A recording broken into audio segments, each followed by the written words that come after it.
Steven Spielberg is undeniably one of the most influential directors of our time. Schindler's List, Indiana Jones, and Jaws.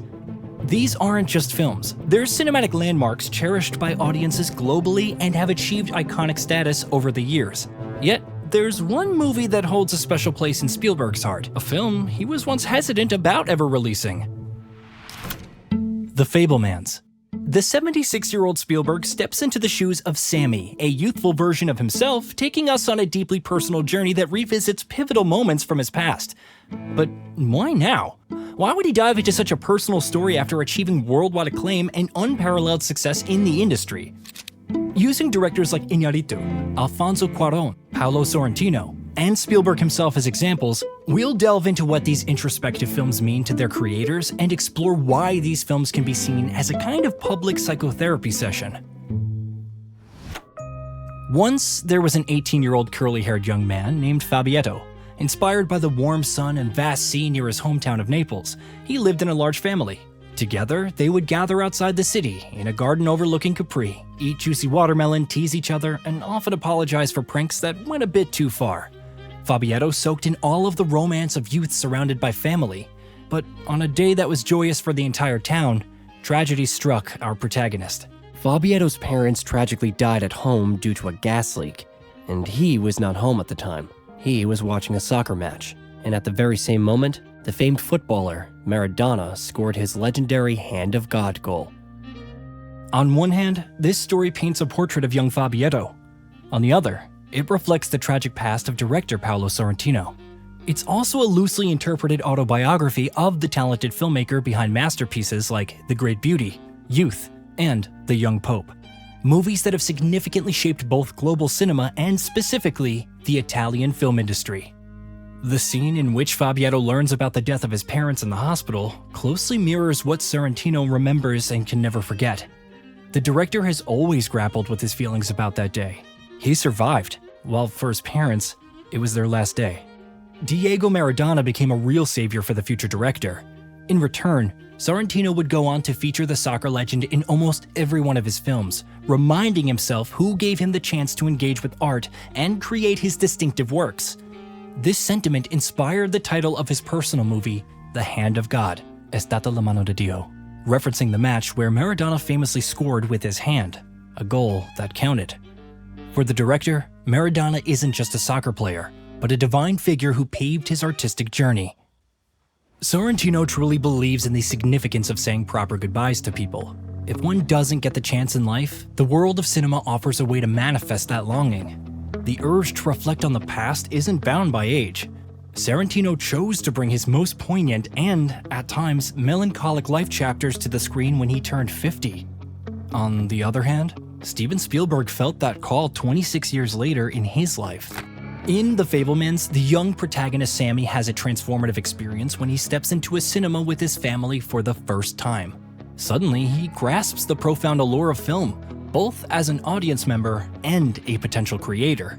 As the years roll by, the passion intensifies, yet those around him dismiss his ardor for cinema as a mere hobby. Internally, Sammy wrestles with a decision. Should he chase his cinematic dream against the opinions of others and truly become a filmmaker? But you, Mr. Director, you don't want to do this. But your daddy tells you because you want to make your war picture, huh?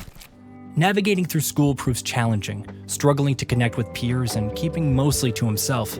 His heart and mind dedicated to the world of film. For Spielberg, making this movie wasn't just a form of artistic expression. It was a way to confront and work through deeply rooted childhood traumas. The director had considered narrating the story of his parents' divorce years earlier when he was working on E.T. the Extraterrestrial. He even penned a few script pages, but eventually the idea was shelved. Still, the concept lingered. Collaborating with screenwriter Tony Kushner, a project Spielberg had mused over for more than a decade began to take shape. Kushner almost acted as a personal therapist for Spielberg during this process, helping him conceptualize The Fabelmans. It was only during the pandemic, a period offering ample time for reflection, that Spielberg felt an urgency to bring this deeply personal story to life. With the uncertainties clouding the film industry, Spielberg felt an acute need to craft something of profound significance, to channel the emotional turmoil from his parents' separation into his art. The drama surrounding Sammy's parents stems from their glaring incompatibilities. His father, being incredibly pragmatic, is engrossed in his work, often sidelining his family. Sammy's mother, on the contrary, is mood-driven, and in Sammy's perception, may not be entirely loyal to her husband, exhibiting a streak of self-centeredness. Yet, both parents bequeath unique worldviews to their son. She, with her artistic spirit, frequently spurs him to create. His father, a man of logic, elucidates the mechanics of things with precision. Spielberg meticulously showcases the dynamics of a marriage that isn't built on mutual understanding, but rather on shifting blame. It's a tale about a child witnessing the crumbling pedestals on which he once placed his parents. Spielberg and Sorrentino have distinct life stories, but they share a common thread of pain associated with their parents, a pain they attempt to encapsulate through cinema. For them, filmmaking serves as a form of therapy, an attempt to view their personal trajectories from diverse angles. Each director adopts a unique approach to reflecting on deeply personal topics. Some craft excellent replicas of themselves through fictional characters, while others, like Alfonso Cuarón, the mind behind Gravity and Harry Potter and the Prisoner of Azkaban, shift the focus. In Roma, Cuarón turns the lens towards his childhood housekeeper, his second mother. Cleo serves as a prosperous doctor and his wife nurturing their 4 children, caring for the family's elderly matriarch and constantly cleaning up after an ever-messy dog. Through a heartfelt tribute to the woman who raised him, Cuarón delves into his past with dual objectives: to honor those who molded him, and simultaneously sketch an emotional tableau of societal disconnect and class structure against the backdrop of political upheaval in Mexico. It's essential to note that in 1968, 2 years before the events of the film, student protesters were massacred by government forces in a central district of Mexico City. This occurred just 10 days before the opening of the 19th Summer Olympic Games, which also took place in Cuarón's native Mexico. It's also symbolic that Cuarón chose to personally handle the cinematography for the film. Initially, it was anticipated that Emmanuel Lubezki, his long-standing cinematographer and close friend, would be behind the camera. However, due to personal reasons, Lubezki had to step away from the project. According to Cuarón, personally manning the camera allowed him to achieve an unprecedented immersion in the filming process, making the outcome even more intimate. Without flinching, he had to witness the pivotal moments, everything he had once lived through. He had been aspiring to make this film ever since his debut, Only with Your Partner, in 1991. 90% of the scenes portrayed in the movie are drawn directly from his personal memories. It was imperative for him to intricately depict the era that shaped him, but also the pivotal moments that molded his nation. The last time Cuarón filmed in Mexico was in 2001, with And Your Mother Too. Over 2 decades later, he returns to shoot in his homeland, aiming to share simple yet profound truths about family, nation, growing up, and the realm of memory. But he isn't alone in this journey. Do you know which other Mexican director returned to his roots after 20 years? Alejandro González Iñárritu. In 2000, he filmed Amores Perros in Mexico, then headed to America to further his career, crafting films such as The Revenant, Birdman, and others. After clinching his second Oscar, the director went off the radar for 7 years. During this hiatus, he immersed himself in introspection that culminated in the nearly 3-hour film, Bardo.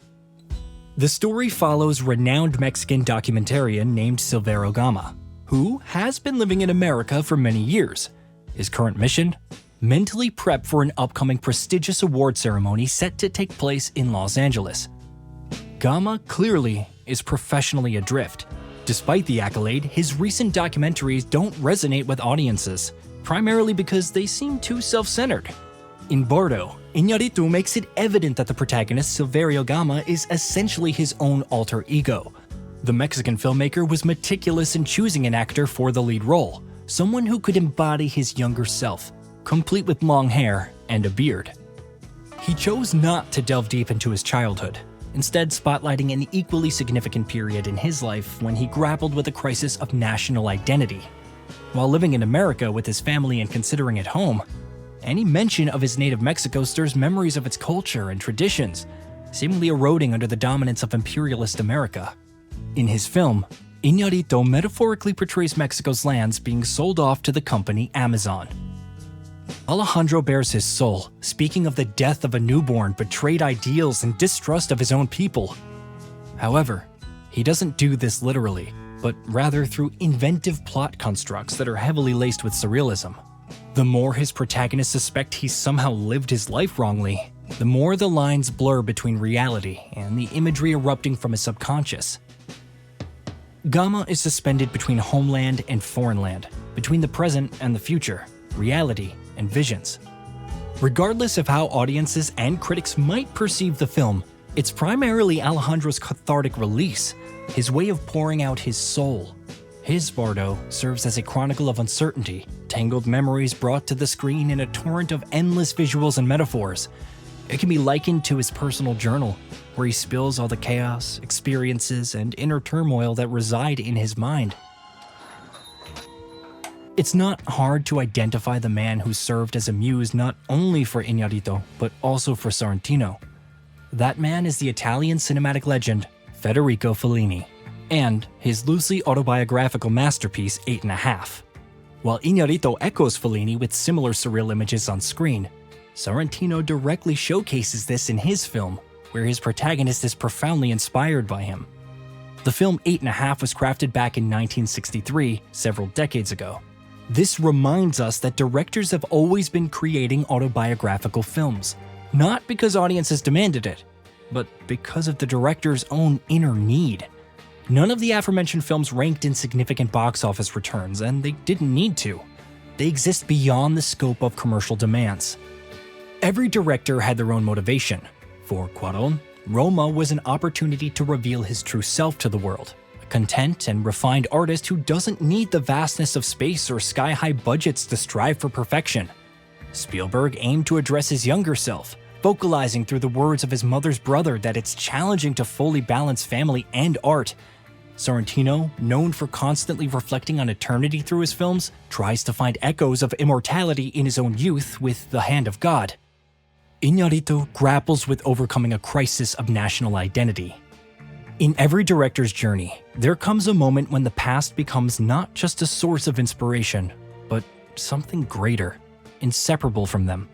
As we've uncovered, directors have the power to express emotions and gain deeper self-understanding through their cinematic creations. We, as audiences, can empathize with the characters and follow their on-screen lives. However, each of us has our own unique path to navigate.